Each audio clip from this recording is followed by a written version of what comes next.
This is Ryan Pierce, host of Completely Serious. Thanks for listening to the following broadcast on Public House Media. This is Emily, host of Beauties and Headcanons here on Public House Media. Thanks for listening to the following broadcast on Public House Media. Once you're done with this episode, I hope you'll come and check out my show, Beauties and Headcanons, where we talk about nerdy theories, games, TV shows, books, movies, you name it. We're here to talk nerdy to you. A new show comes out every Friday. Don't forget to subscribe on iTunes so you never miss an episode of Beauties and Headcanons. Thanks again for checking out the following broadcast on Public House Media.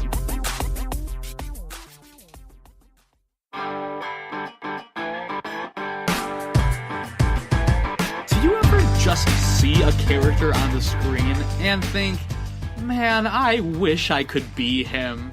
Now I know you could probably say, Sam, look at you, you're a witty Adonis with the hair of a luscious lion and a 17-pack of abs. What could possibly make you want to be somebody else? Oh, let me tell you, person who is apparently my mom or has lost his sight. Just listen to this line and this accent. Vengeance has consumed you. Justice will come soon enough. Tell that to the dead. The living are not done with you yet.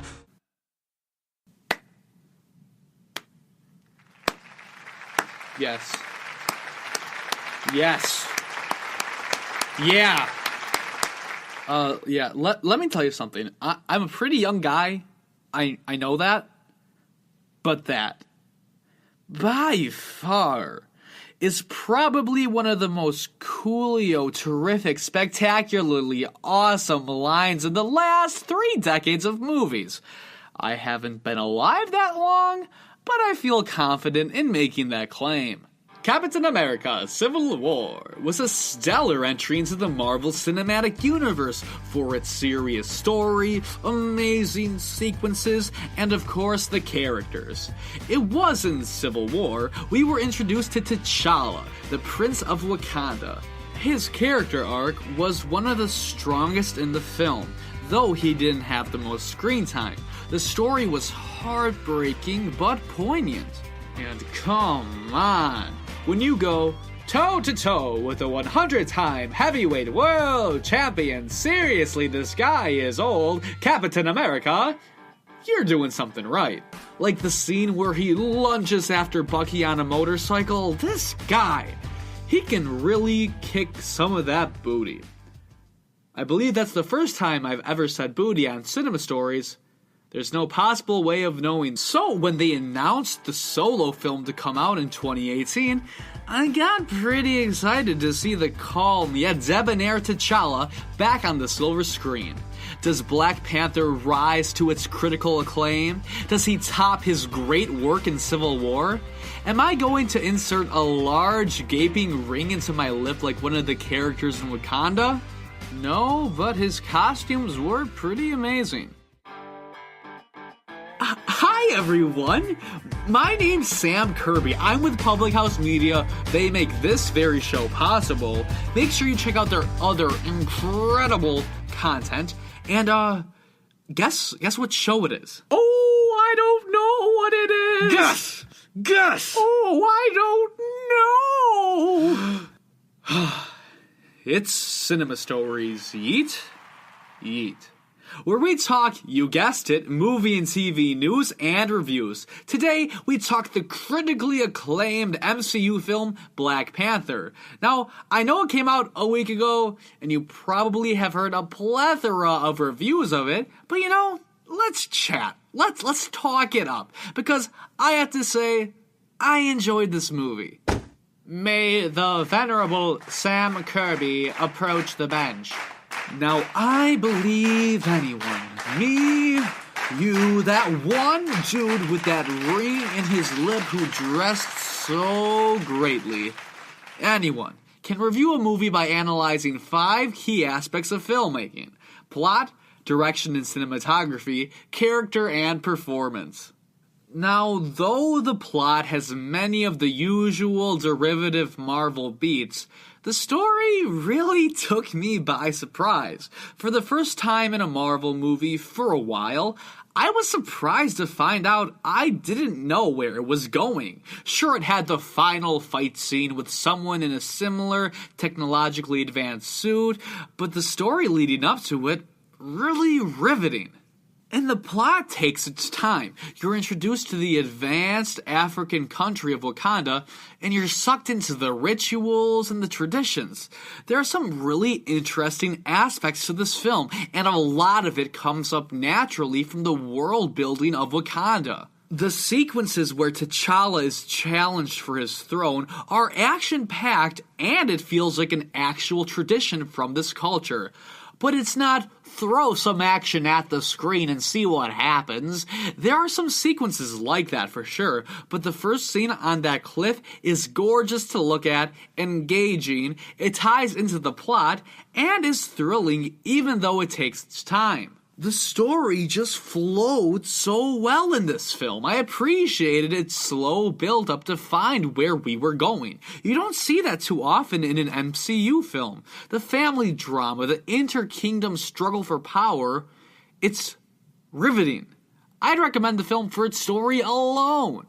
It's a different story for the MCU. The best ones tackle pretty big themes, talking about Captain America the Winter Soldier, Civil War.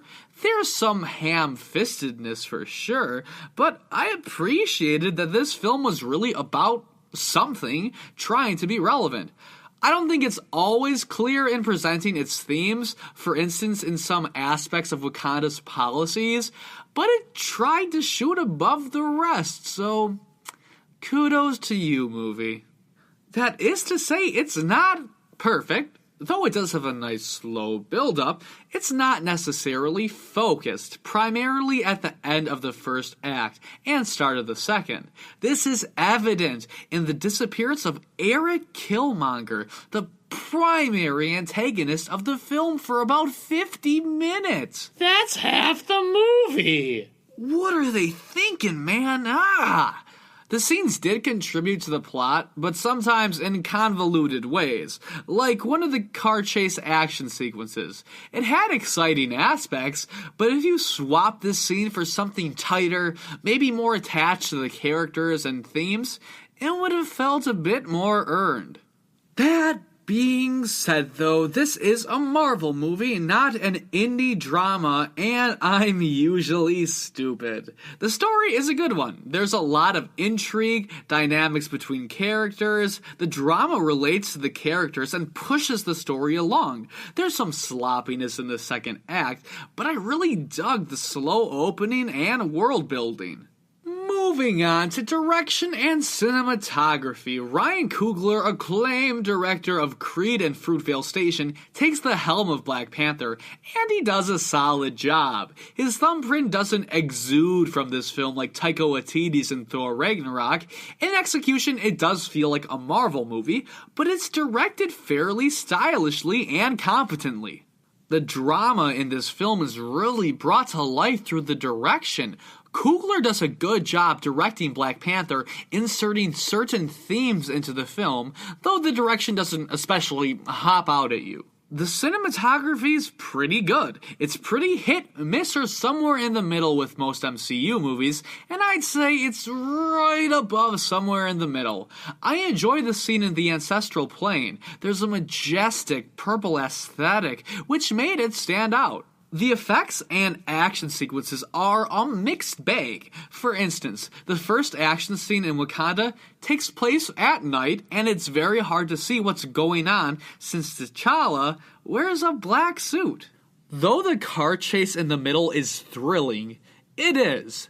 It didn't feel organic with the plot. It felt like Ryan Coogler was on the phone with a Marvel executive. Hey Kevin, I've got this killer scene where T'Challa first meets Killmonger and it's really intense, the energy's flaring. Well, have you implemented the car chase scene?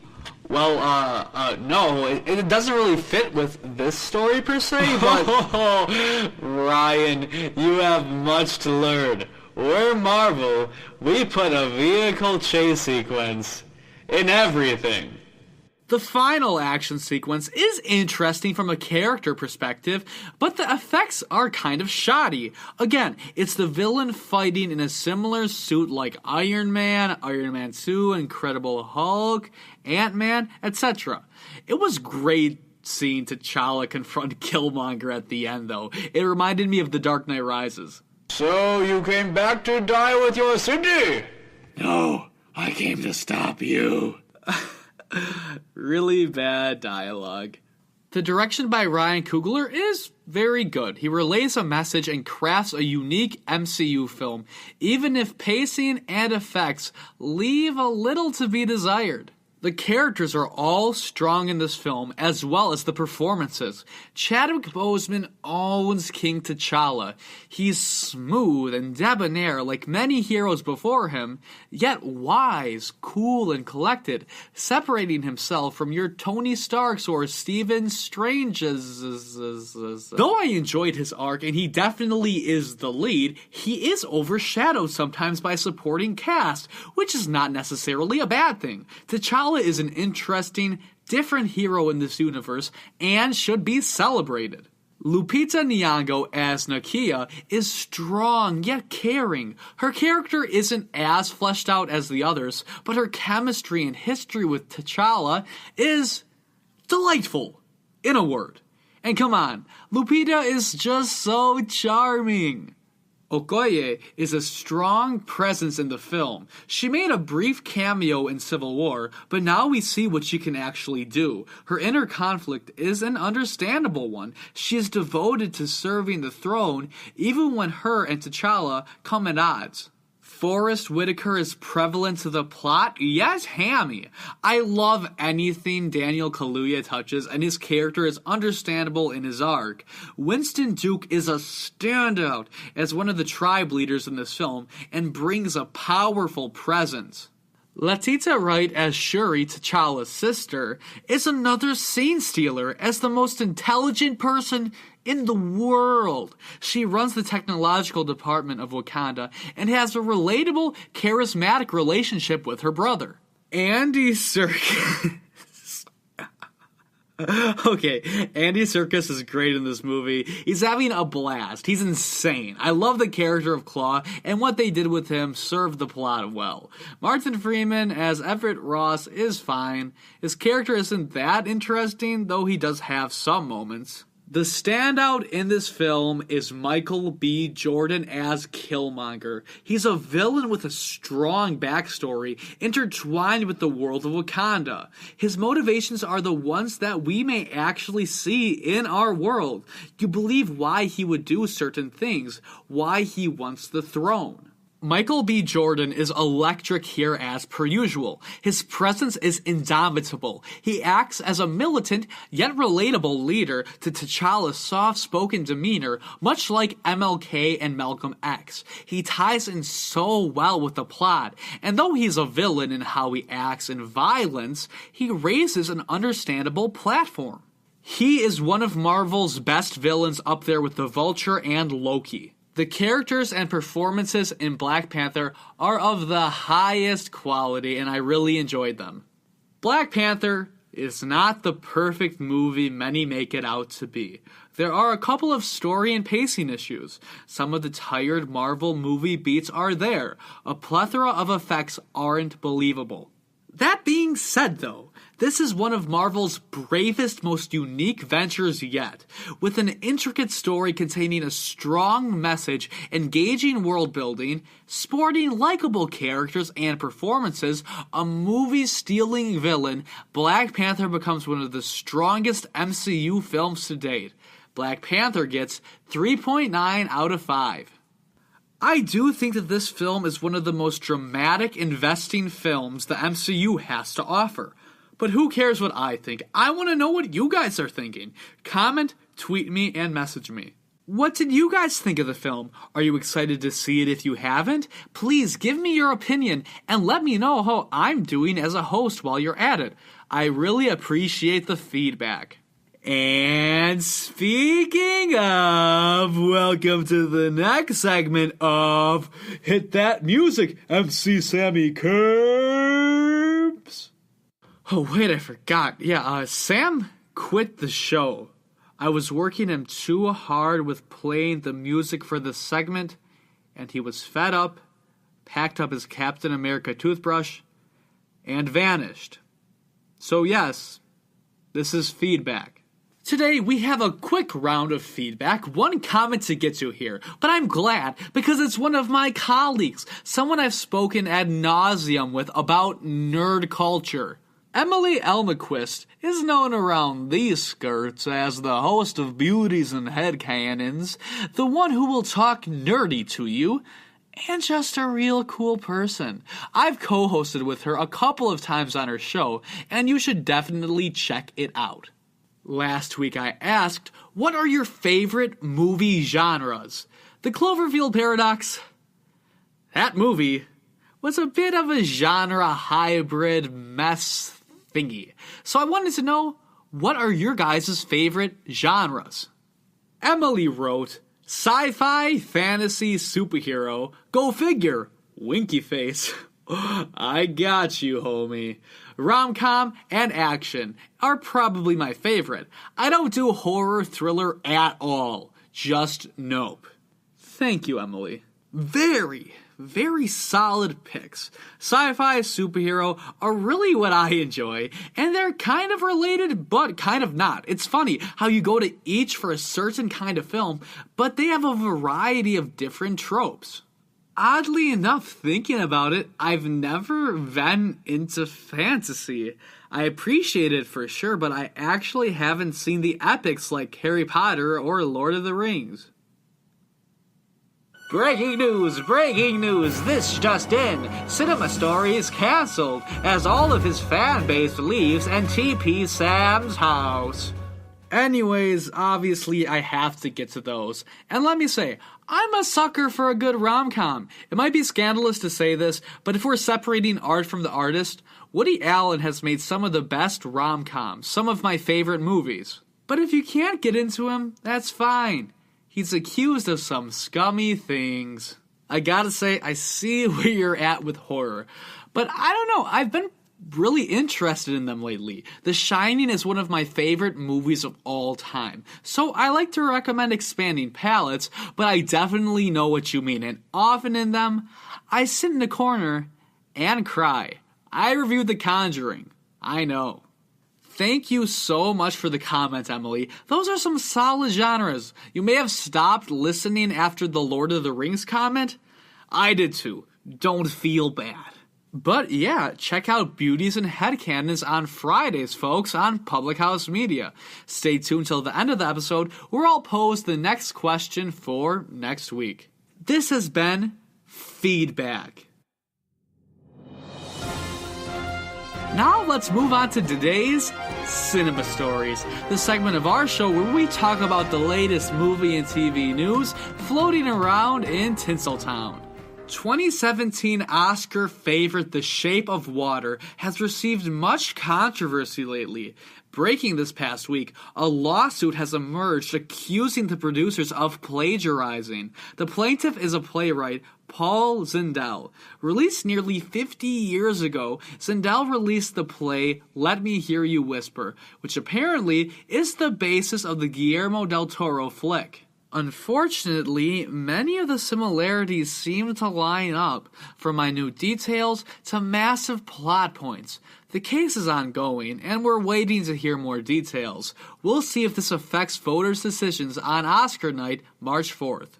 Did anyone know American Idol was coming back? Seriously? Wait, really? Everyone knew. Well, shoot. Variety reports that the American Idol reboot, judged by Lionel Richie, Luke Bryan, and Katy Perry, seriously, how have I not heard of this, will be sponsored by Macy's and Johnson & Johnson. Sources say that they will be spending $1 to $1.5 million for the affiliation. Seriously, it's coming back? What? Oh my gosh, I love that show. Scotty McCreery, Casey Abrams, Carrie Underwood. March 11th. Make sure you tune in to the American Idol reboot on ABC.